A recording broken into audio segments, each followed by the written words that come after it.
The spreading out and mixing up of a substance with another substance due to the motion of its particles is called diffusion.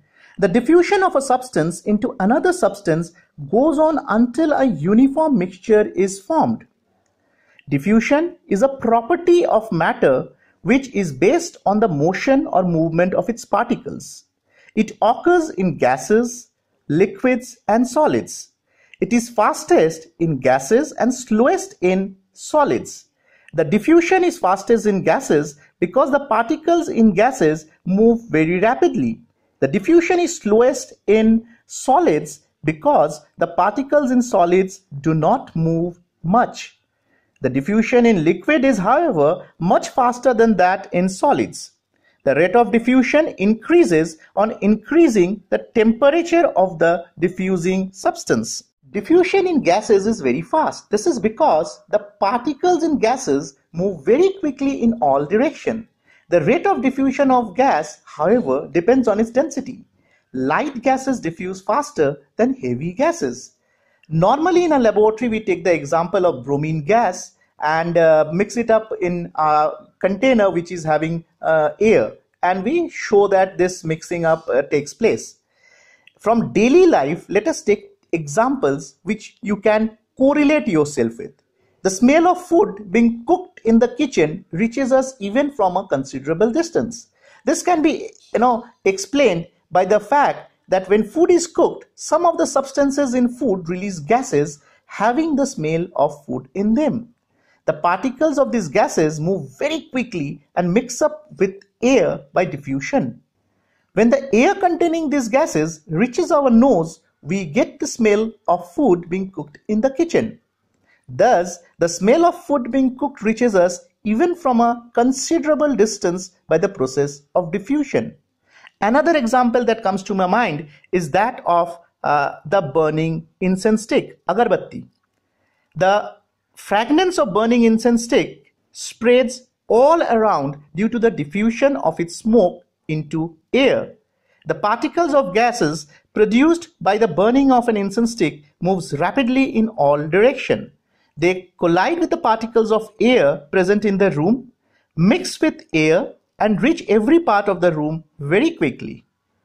Another day-to-day example that I can cite is that of opening of a perfume bottle. The smell of perfume spreads due to the diffusion of perfume vapors into air. So these are few examples where diffusion of gases is taken. Diffusion in liquids is slower than that in gases. Well, this is because the particles in liquids move slowly as compared to the particles in gases. Let us cite some examples which will make our concept about diffusion in liquids more clearer. If a crystal of potassium permanganate is placed at the bottom of water in a beaker, then the purple color of potassium permanganate spreads into the whole water slowly.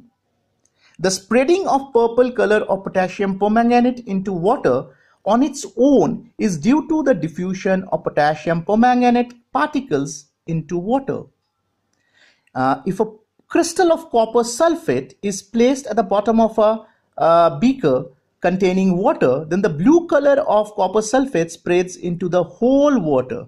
Again, the spreading of blue color of copper sulfate into water on its own is due to the diffusion of copper sulfate particles into water. The spreading of ink in water is again another example. When we drop ink into a beaker of water, we would find that this ink spreads in the entire beaker. So these are some of the examples that I cite from day-to-day life where the diffusion in liquids is prevalent. Diffusion can also take place in solids. Diffusion in solids is a very slow process. Let us take an example. If we write something on a blackboard and leave it uncleaned for a considerable period of time, say at least for 10-15 days, we would find that it becomes quite difficult to clean the blackboard afterwards. Well, this is due to the fact that some of the particles of chalk have diffused into the surface of the blackboard. This is something which we observe just before the opening of the schools after the summer vacation. Normally we have summer vacations for what? Around 30-40 days. So when school reopens, in case we have not cleaned the board before the vacation, we would find that this is very difficult to remove the chalk marks. If two metal blocks are bound together tightly and kept undisturbed for years, then the particles of one metal are found to have diffused into the other metal. Well, the diffusion of a solid substance into another solid substance is very slow. And people might think that diffusion has not even taken place. The rate of diffusion in liquid is much faster than that in solids.